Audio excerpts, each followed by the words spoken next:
ओम क्लीं कृष्णाय नमः। ओम कृष्णाय वासुदेवाय हरये परमात्मने प्रणतक्लेशनाशाय गोविन्दाय नमो नमः। ओम गुरवे गौरचन्द्राय राधिकायै तदालये कृष्णाय कृष्णभक्ताय तद्भक्ताय नमो नमः। डॉक्टर महानामव्रत ब्रह्मचारी प्रणीत श्रीमद् भागवतमेर दशम स्कंदेर टीका फैलालप पाठ। आज के पर्व 16। आज के आमरा त्रयोदश अध्यायेर प्रथम अंशटुकु आमरा पाठ करब। এই অধ্যায়ের নাম ব্রহ্মমোহন। এই অধ্যায়ে ব্রহ্মা কর্তৃক গোবৎস ও কৃষ্ণ বয়স্য হরণ, শ্রী ভগবান কর্তৃক সেই রূপ ধারণ ও বৎসরব্যাপী ক্রীড়ার কথা বর্ণিত আছে। এটি এমন একটি অধ্যায়, এমন একটি প্রসঙ্গ যেটি পৃথিবীতে দ্বিতীয়বার আর হয়নি। একটি অসাধারণ ঘটনা। এর আগের অধ্যায়ে আমরা দেখেছি অগাসুরকে কৃষ্ণ বধ করেছেন, তখন বালকদের উদ্ধার করেছেন, বালক এবং গাভীদের বা বৎসদের উদ্ধার করার পরে সুখদেব বলছেন পরীক্ষিতকে যে পঞ্চম বছরের কৃষ্ণ যখন 5 বছরের বালক তখনকার ঘটনা এটি। কিন্তু বালকরা যখন বাড়ি গিয়ে তার মা বাবার কাছে বলল আজকে একটি অদ্ভুত ঘটনা ঘটেছে, অগাসুরকে কৃষ্ণ বধ করেছে, সেটি 6ষ্ঠ বছরের ঘটনা। তাহলে এই একটি বছর কোথায় গেল? এটি একটি অদ্ভুত রহস্য। সেই রহস্যটি আজকে আমাদের পাঠের আলোচ্য বিষয়। সুখদেব বললেন, মহারাজ, তুমি ভাগবত শ্রেষ্ঠ, তোমার প্রশ্ন উত্তম। তুমি এত কথা শ্রবণ করছ, তবু আবার প্রশ্ন দ্বারা কথাকে নতুন করে তুলছ। জগতে যারা সারগ্রাহী সজ্জন, তাদের কর্ণ ও মনের একমাত্র বিষয় হল কৃষ্ণ কথা। স্ত্রৈণ ব্যক্তিদের নিকট স্ত্রী বিষয়ক কথা যেরূপ প্রীতিপ্রদ, সজ্জনের নিকট হরিকথাও সেইরূপ নিত্য নবায়মান ও পরম প্রীতিপ্রদ। শোনো মহারাজ, শান্তচিত্ত হয়ে বলবো, সকল কথাই তোমাকে বলবো, গোপনীয় হলেও বলবো। কারো স্নিগ্ধ আশ্রয় শিষ্যের নিকট গুরু কোনো কথাই গোপন রাখেন না। কৃষ্ণের সখাগণ এতক্ষণ অগাসুরের মুখের মধ্যেই ছিলেন। অসুরের মুখ তো নয়, যেন সাক্ষাৎ মৃত্যু। তিনি সেই মৃত্যু থেকে তাদেরকে রক্ষা করে যমুনার তীর পর্যন্ত অগ্রসর হলেন। তারপর সখাদের লক্ষ্য করে বললেন, দেখো তোমরা এই যমুনার পুলিন কত রমণীয় স্থান। আমাদের খেলার জন্য যা যা প্রয়োজন সব সম্পদই এখানে রয়েছে। দেখো এই বালুগুলো কি সুন্দর কোমল, কর্পূরের মতো নির্মল। জলাশয়ে পদ্ম ফুটে আছে, তার গন্ধে ভ্রমরকুল আসছে। তারা ও পাখিরা মিলে জলের তীরে কত ধ্বনি করছে। ধ্বনি থেকে প্রতিধ্বনি উঠছে যেন বৃক্ষরাজির মধ্যে দিয়ে। সেইরূপ বৃক্ষরাজি সমাকুলে পুলিন ভূমি। ওদিকে দেখো আকাশের দিকে, কত বেলা হয়ে গিয়েছে। এখন এসো, আমরা ভোজন করি, আর বাছুরগুলি জলপান করে ধীরে ধীরে নিকটেই তৃণভক্ষণ করুক। আচ্ছা তাই হোক বলে সকলে সায় দিলেন শ্রীকৃষ্ণের কথায়। তারা বাছুরগুলিকে জল খাইয়ে হরিতবর্ণ তৃণপূর্ণ স্থানে আবদ্ধ করে রাখলেন। তারপর যার যার শিকাতে যে খাদ্যদ্রব্য ছিল তা খুলে তারা পরমানন্দে শ্রীকৃষ্ণের সঙ্গে ভোজন লীলায় বসলেন। শ্রীকৃষ্ণকে ঘিরে বৃত্তাকার পংক্তিতে পংক্তিতে ব্রজ বালকগণ আহার করতে বসেছিলেন। সকলেরই মুখ ছিল শ্রীকৃষ্ণের দিকে, তাই তাদের চোখ মুখগুলি দেখা যাচ্ছিল আনন্দে উৎফুল্ল। বনমধ্যে ভোজনরত কৃষ্ণ ও সখাগণের মিলনের শোভা হয়েছিল কেমন, যেমন একটি প্রস্ফুটিত পদ্ম। কৃষ্ণ যেন পদ্মের কর্ণিকা, আর সখাগণ যেন তাহার পাপড়ি। সকলেরই মুখ ছিল শ্রীকৃষ্ণের দিকে। গীতার সর্বত পাণিপাদম তৎসর্বত অক্ষিশির মুখম যেন মূর্তি লাভ করল। বাড়ি থেকে খাদ্যদ্রব্য আনা হয়েছে, কিন্তু ভোজন পাত্র তো কেউ আনেননি।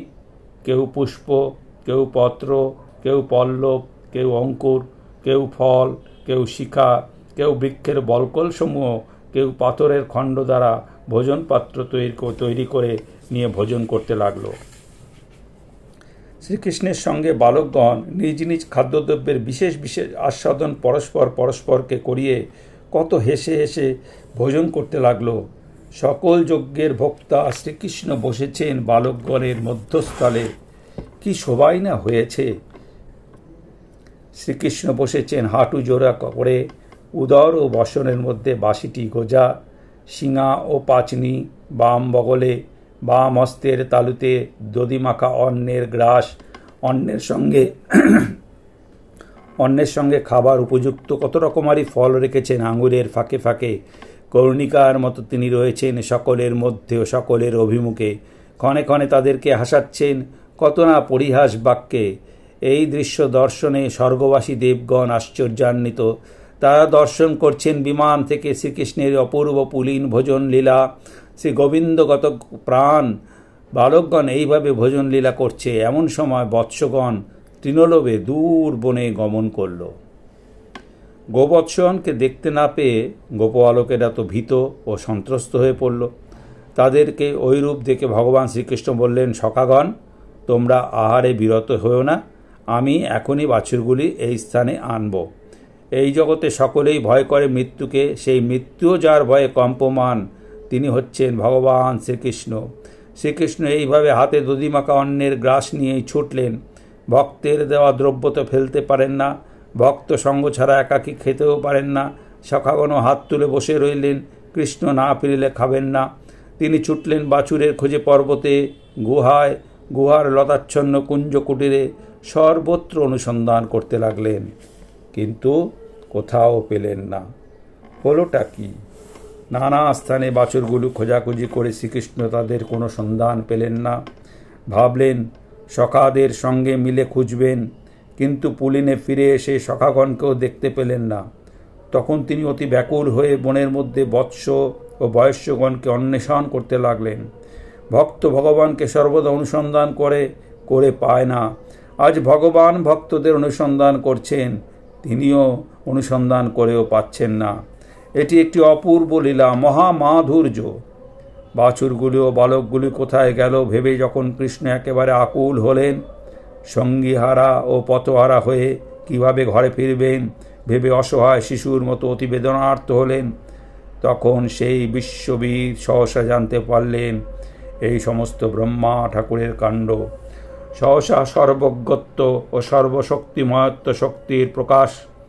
ব্রজের বালমাধুর্যের প্রকাশকালে সর্বজ্ঞত্ব, সর্বশক্তিময়ত্ব প্রভৃতি ভগবত্তামূলক যে ঐশ্বর্য শক্তির ক্রিয়া থাকে না, কিন্তু এখন সেই সর্বশক্তিময়ত্ব এবং ঐশ্বর্য শক্তি ক্রিয়া করছে শ্রীকৃষ্ণের মধ্যে।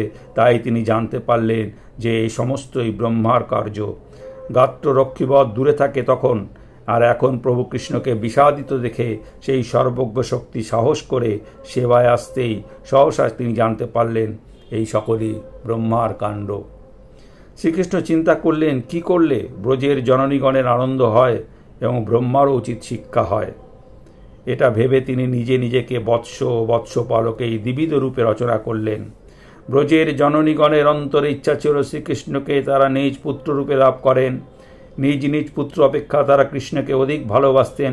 তাই কৃষ্ণকে আদর করে যে আনন্দ, তার অধিক সময় লাভ করার জন্য তারা অন্তরে অন্তরে কামনা করতেন যে কৃষ্ণ তাদের পুত্র হোক। আজ শ্রীকৃষ্ণ সকল সখাগণের রূপ ধরে জননীদের গুরস্বাদ পূর্ণ করলেন। শ্রীকৃষ্ণের সখা ও বৎসগণকে চুরি করা ব্রহ্মার পক্ষে নিতান্তই ধৃষ্টতা হয়েছে, এজন্য তাকে উপযুক্ত শিক্ষা দেওয়া দরকার। আবার ব্রহ্মা অঘাসুর মক্ষণের দৃশ্য দেখে বিস্ময়ান্বিত হয়েছেন। সুতরাং কল্যাণের জন্য মঞ্জু মহিমা, ঐশ্বর্য, মাধুর্য একই লীলার মধ্যে দেখানো প্রয়োজন। ব্রহ্মার অন্তরে সেই সাধও জেগেছিল। ব্রহ্মা যাতে অন্যায়ের জন্য অনুতপ্ত হন এবং পরে তার বাঞ্ছা পূরণও হয়, এরূপ করার জন্যই শ্রীকৃষ্ণ নিজেই সকল রূপ ধারণ করলেন। প্রত্যেক গোবৎস এবং প্রত্যেক গোপবালক, তার বন্ধু সখা, সব তিনি নিজেই হলেন। বৎস ও বয়স্যগণের যার যেরূপ শরীর, যার যেরূপ হস্তপদাদি, যার যেরূপ পাচনি, সিংহা, বেত্র, বেনু, গোছাদন, রজ্জু ও শিখা, যার যেরূপ চরিত্র, গুণ, আকার, বয়স, আহার, বিহার, সর্বশরীর শ্রীকৃষ্ণ এই সকল রূপ নিজেই ধারণ করলেন। এতে একটি অপূর্ব শোভা হল। সর্বং বিষ্ণুময়ং জগৎ, এই যে শাস্ত্রবাক্য আছে এতদিন তা শুনেছি মাত্র, আজ তা মূর্তি ধারণ করে ব্রজের পথে চলতে লাগলেন। এক বাছুরের গলায় দড়ি লাগিয়ে কৃষ্ণ এক সখাকে বলছেন, ওই বাছুরটাকে দড়ি ধরে টেনে নিয়ে আয়। বাছুরও কৃষ্ণ, দড়িও কৃষ্ণ, সখাও কৃষ্ণ। তাদেরকে আয় বয় আয় বলতে বলতে ব্রজ অভিমুখে ডাকছেন কৃষ্ণ। তাই সুখদেব বললেন, আত্মস্বরূপ বয়স্যগণ দ্বারা আত্মস্বরূপ দড়ি লাগিয়ে আয় আয় বলে আত্মস্বরূপ বৎসগণকে আপনাকেই আপনি ডাকিতে ডাকতে চলেছেন। ব্রজে পৌঁছে শ্রীকৃষ্ণ বালক রূপে যার যে বৎস সেই বৎসকে দল থেকে পৃথক করে নিয়ে যার যে বাথান সেই বাথানে স্থাপন করত, যার যে গৃহ সেই গৃহে প্রবেশ করলেন। আজ শ্রীকৃষ্ণ নিজেই বৎস, নিজেই তাহার পালক, নিজেই প্রয়োজক কর্তা, নিজেই ক্রীড়া। নিখিল বিশ্ব রহস্যের মূলে এই সত্য নিহিত। আত্মকীর আত্মার সঙ্গে ক্রীড়া করছেন। এই সত্য এতদিন শ্রুতিতে ছিল, আজ ব্রজপথে প্রকটিত হয়েছে এক বিশেষ রূপে, বিশেষ লীলারূপে, এক অন্যতম আশ্চর্য লীলারূপে আজ তা প্রকটিত। ব্রজ জননীগণ বেণুধ্বনি শুনে বুঝলেন কৃষ্ণ আসছেন তার সখাগণের সঙ্গে। তারা দ্রুতগতিতে উঠলেন ও ছুটে এসে নিজ নিজ পুত্রগণকে অঙ্কে ধারণ করলেন।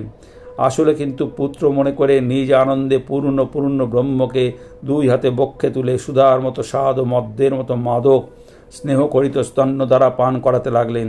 শ্রীকৃষ্ণকে এইভাবে নিত্য স্তন করানো তাদের অন্তরের একটা গূঢ় স্বাদ ছিল, আজ তা পূর্ণ হলো। এই প্রকারে মাধব শ্রীকৃষ্ণ প্রতিদিন যে প্রহরে যে ক্রীড়া করবার নিয়ম গোপ বালক রূপে তাই করতে লাগলেন। সন্ধ্যায় গৃহে ফিরে এসে আবার নিজ অনন্য সাধারণ বালমাধুর্য দ্বারা জননীদের আনন্দ বিধান করতে লাগলেন। জননীরাও পুত্র বুদ্ধিতে ভগবান শ্রীহরিকে অঙ্গমর্দন, স্নান, চন্দন লেপন, অলঙ্কারিদি পরাণ, রক্ষাবন্ধন, তিলক পরানো, ভোজনাদি করানো, নানাভাবে লালন পালন করতে লাগলেন। কৃষ্ণ করেন বৎসচারণ, বৃদ্ধ গোপগণ করেন গাভীচারণ। সন্ধ্যায় গাভী ও বৎস দেখা হয়, আজও হলো। কিন্তু আজ গাভীদের উল্লাস শতগুণ অধিক। আনন্দে তারা আহংকার করতে লাগলো, বারংবার বৎসদের গা চাটতে লাগলো এবং অতীব স্নেহভরে স্বয়ং খরিত অপর্যাপ্ত দুগ্ধ পান করাতে লাগলো। কারণ এই যে আজ সকল বৎসই তো শ্রীকৃষ্ণ স্বরূপ। গাভীগণের অন্তরে সাধ ছিল কৃষ্ণের গায়ে লোম হবে এবং আর তারা চাটবে এবং কৃষ্ণ বাছুরের মতো তাদের স্তনে মুখ দিয়ে দুগ্ধ পান করবেন। আজ তো তাদের সেই সাধও পূর্ণ হলো। এক অপূর্ব লীলার আজকে আমরা এখানে শেষ করছি। এটা বেশ বড় একটি অধ্যায়। এর পরের অংশটুকু আমরা পরের দিন পাঠ করব। আজকের মতো পাঠ এখানেই সমাপ্ত হলো। ওম শ্রীকৃষ্ণার্পণমস্তু। হরি ওম।